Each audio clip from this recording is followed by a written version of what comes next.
Yes, this video is gonna be about the Vietnamese War, or what the Vietnamese call the American War.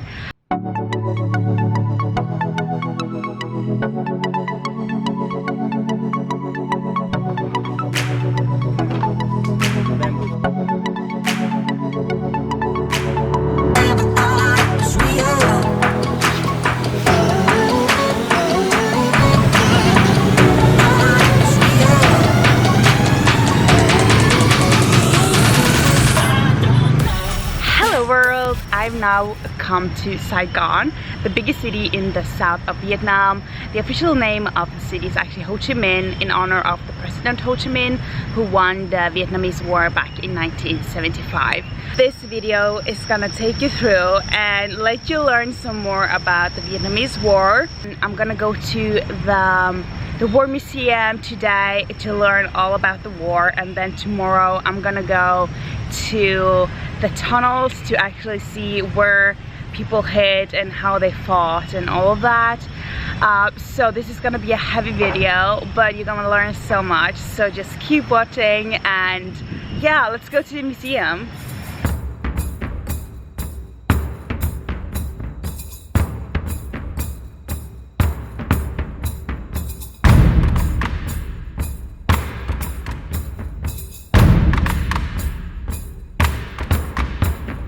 Vietnamese War was a war between the communists and the non-communists, or anti-communists.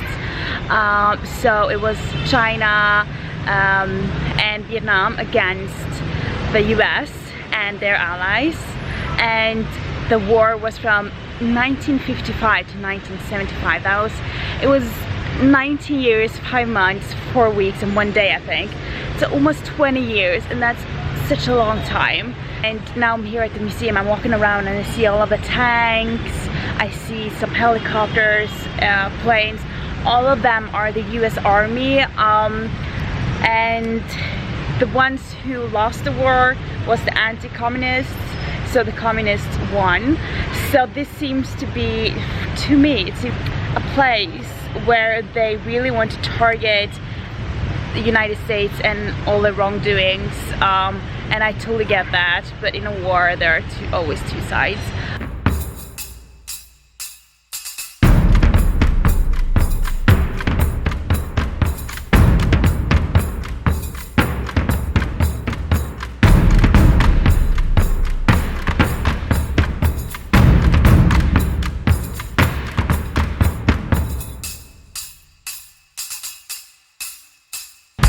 I just spent 4 hours in the museum. It closes 5 and I enter around 1, but oh my gosh, when you go in there you just spend so much time reading and looking at the pictures that time is just running away from you. But I am so shocked by everything that I read and that I now know about the Vietnamese War. It's crazy how everything just escalated from being nothing to being so big. In the middle of the 1800s, the French arrived and they colonized the south of Vietnam. But at the end of Second World War, President Ho Chi Minh declared Vietnam independent in 1945. However, the French was not ready to give up their colony. In the fall of 1946, they re-entered and tried to establish a war here to take over control again. However, Ho Chi Minh, he established a nationwide resistance, so they beat down the French. But then the USA came and they were like, oh, we want to take part in this. So they started with economical help before they also sent military help as well. The Geneva Conference was in 1954, and the French had to retrieve and take all their soldiers and go home in 1955. However, the US, they were like, oh, let's stay and just see if we can turn the pro-French into the pro-US. So they became friends with the president, the new president of Saigon, made a Saigon regime, and they are now controlling a lot of Vietnam, killing off the people of the resistance and the people who want a democratic Vietnam. The Vietnamese people did not like this. They created the National Front of the Liberation of South Vietnam to make this not happen. The US was so scared of losing the Saigon regime, so they created a special warfare strategy, took in so much weapons and military to take total control. In 1964, the US escalated the warfare and it went on for such a long time. There was so many imprisonments, deaths, there were killings, they had massacres, it was so much going on, and you get to learn so much about that in the museum. In 1972, the US had to realize that they could not go on any longer. There were so many anti-war protests in both the US and around the globe, and they had to start sending their armed forces back home to the US.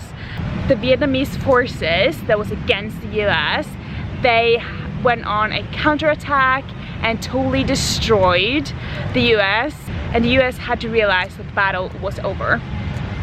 They had not won. The 30th of April 1975, at 3 a.m. in the morning, the US Embassy in Saigon fled the country, and by 10 a.m. the same day, the Vietnamese forces took over the Independence Palace in Saigon, turned it into the Ho Chi Minh City. They were now free and an independent country. Agent Orange, a toxin used by the US military to get rid of leaves on trees, has had severe consequences on the new generations of Vietnamese people. Many have experienced health disabilities after being exposed to the toxin. So on my way to the Chi tunnels, we went to see a workplace for these disabled people and got to see how it is still affecting people today. Unfortunately, I don't have any footage from the experience as I didn't want to be disrespectful, but I did buy a little cute souvenir to support them. Let's go to the tunnels! When we arrived at the Chi tunnels, we met a display of the tunnels. The tunnels consisted of 3 levels, the upper level for living, the middle for escaping, and the third for hiding from bombs. The area was operated by the resistance called Viet Cong, which consisted of 15,000 people, and 23% of them were actually women. And by the end of the war, 200 babies were born in the tunnels. The Vietnamese were quite impressively smart, cooking in the early morning hours to make the cooking smoke look like fog. They did cook 1 time a day. We cook very early morning, about 3 or 4 a.m. So when chimney come up from the kitchen, the chimney come up, it look like mist. In the mist. Even American veterans are very surprised because they destroy everything. They think Viet Cong die from starving, but they keep living because they steam tapaga in early morning. And chimney come up look like mist. But can't they smell it? No, no smell. They also had several deadly traps, special signs on trees to know where the entrances were, and they even put on the shoes the wrong way to mislead the Americans. They had stations for medical needs and military workshops.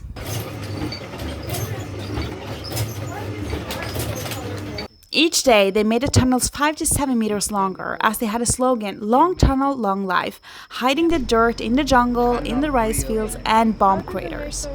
By the end of the war, the tunnels stretched over an area of 250 kilometers. Today, they have made the tunnels 30% wider for tourists. We were even allowed to test the tunnels, both climbing into one of the holes in the grounds. We could also try to go down to one of the escaping routes. Anyway, where's he gonna come out? we got one way to Saigon River, 1 kilometer. They got one way to American base, 5 kilometers. You can choose option.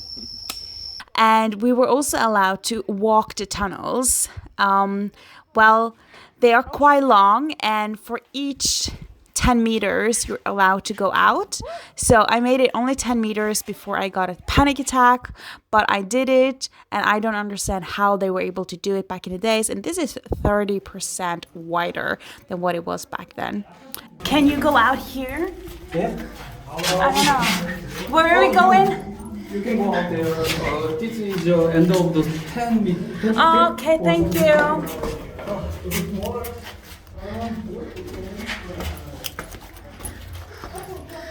Hi. seeing all of this just makes the war so much more real. When you're far away, you don't really understand that the war could have been what it was, and when you hear about the tunnels, you don't really understand the concept. But when you hear, you really understand how smart the Vietnamese people were or are, and they say that the reason why they won the war is because they kept smiling. How beautiful isn't that? After 2 very long and hard days learning about the Vietnamese war like this, I was exhausted, and the next day I was ready to cross the border into Cambodia. So if you like this video, please give it a like. Maybe you're not a history geek, but either way, you learned something today, and thank you so much for watching.